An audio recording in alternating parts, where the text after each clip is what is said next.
केलाय।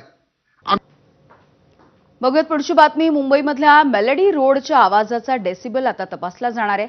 कोस्टल रोडच्या शेजारी राहणाऱ्या नागरिकांच्या तक्रारीनंतर महानगरपालिकेनं हा निर्णय घेतलाय। काही दिवसांपूर्वी कोस्टल रोडवरती नव्यानं म्युझिक सिस्टीम बसवण्यात आली आहे, ज्यामधून जय हो या गाण्याची धून ऐकायला येते। मात्र या आवाजाचा आता आसपासच्या नागरिकांना त्रास व्हायला लागलाय।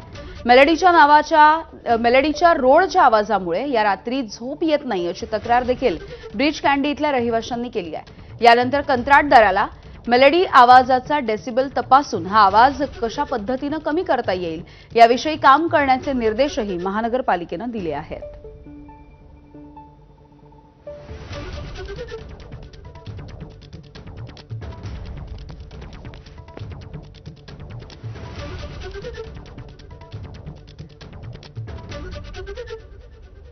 पुढची बातमी आहे जळगावमधली। जळगाव जिल्ह्यामधल्या भडगाव इथे गिरणा नदीमध्ये बुडून 2 जणांचा मृत्यू झालेला आहे। गिरणा